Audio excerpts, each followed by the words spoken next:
दोस्तों, पिछले वीडियो में आप लोगों ने पार्ट 2 के लिए भर भर के कमेंट दिए और बोला कि एआई हमारे जॉब को कैसे ले सकता है। तो मैंने सोचा कि चलो इसके बारे में अगर इतना डिमांड है तो एक वीडियो बना लेते हैं। जैसे कि मैंने पिछले वीडियो में बताया था, अगर एआई हमारा दुश्मन ना बन के हमारा दोस्त भी बन गया तो भी बहुत सारे लोग अपनी जॉब से हाथ धो बैठेंगे। क्योंकि बहुत सारे कंपनियां अब लोगों को क्यों अपना जॉब देंगे, जबकि उनके पास अल्टरनेटिव में एक ऐसा एआई होगा जो कि बहुत स्मार्ट होगा और कई लोगों के काम को बहुत ही कम टाइम में बहुत ही ज़्यादा एक्यूरेसी के साथ कर पाएगा। यहाँ पर उन्हें कई सारे एम्प्लॉय को सैलरी देना पड़ता था, अब उन्हें बस एक एआई का ही मेंटेन करना पड़ेगा। आप खुद ही सोचिए, अगर आप कार खरीदने के लिए गए और आपके पास दो ऑप्शन है। पहला ऑप्शन में आपको एक नॉर्मल कार खरीदना है जिसे कि मैन्युअली चलाना पड़ेगा, और दूसरा ऑप्शन है कि आप एक सेल्फ ड्राइविंग कार खरीद सकते हैं जिसमें कई सारे एडवांस फीचर्स है और जिसका एआई इतना एडवांस है कि उस कार का एक्सीडेंट होने का चांस बहुत ही कम है।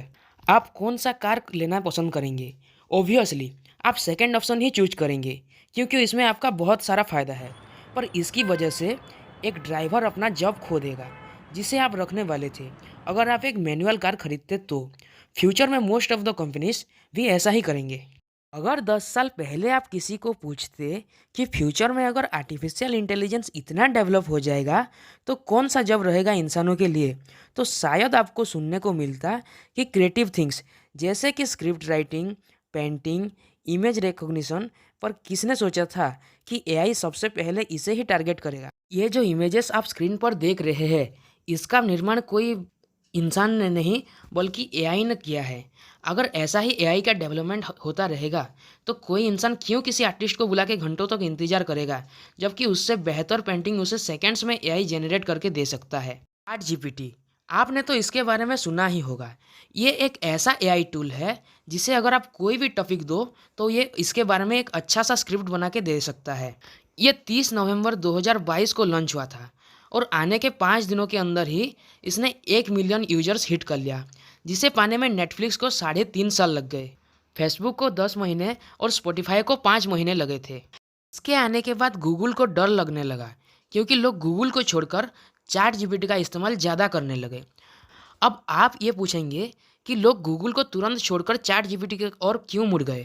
मान लीजिए कि आपके टीचर ने आपको होमवर्क दिया है, पर घर आके आपको रियलाइज हुआ कि ये तो बहुत ही डिफ़िकल्ट है और आपके पास आपके दो दोस्त हैं, राजू और अक्षय। अगर आप राजू के पास जाते हो तो वो आपको इसका कॉन्सेप्ट अच्छे से समझा देता, और अगर आप अक्षय के पास जाते हो तो वो आपको डायरेक्ट आंसर ढूंढ के लिख के देगा। अगर आप एक लेजी स्टूडेंट हो तो आप किसके पास जाना चाहोगे? ऑब्वियसली आप अक्षय के पास ही जाना चाहोगे। वैसे ही अगर आप गूगल में कुछ सर्च करते हो तो आपको कई वेबसाइट में जाकर खुद ही एनालिसिस करना पड़ेगा, पर अगर आप चैट जीपीटी को पूछोगे डायरेक्ट आंसर ढूंढ के देगा, तो आप क्यों गूगल में सर्च करोगे? आप बोलोगे कि यार तूने क्या कसम खा रखा है कि सिर्फ नेगेटिव इम्पैक्ट ही बताएगा, कुछ तो अच्छा बता दे मेरे भाई। देखो यारो, टेक्नोलॉजी कभी कभी किसी की नौकरी नहीं लेकर भी हमारा मदद कर सकता है। जैसे कि मार्स में हमारा भेजा हुआ रोवर्स जो कि हमें लगातार मार्स के बारे में इंफॉर्मेशन देते रहता है, और वॉयेजर 1 और वॉयेजर 2 जो कि हमें अंतरिक्ष के बारे में काफ़ी जानकारी दिए है। बायोलॉजी में जहाँ एक साइंटिस्ट को एक प्रोटीन का स्ट्रक्चर पता करने में 4 से 5 साल लग जाते हैं, वहाँ पे गूगल की एआई ओपन माइंड ने यूनिवर्स का 200 मिलियन से भी ज़्यादा प्रोटीन स्ट्रक्चर ढूंढ निकाला है। तो क्या हमें एआई की डेवलपमेंट को रोकना चाहिए या फिर इसे कंटिन्यू रखना चाहिए? आपका क्या विचार है? कमेंट में ज़रूर लिखिएगा। और अगर आपको वीडियो से कुछ भी सीखने को मिला तो लाइक करके अपने दोस्तों के साथ शेयर कीजिए और ऐसे ही कंटेंट के लिए सब्सक्राइब कीजिए। Thanks for watching, see you soon.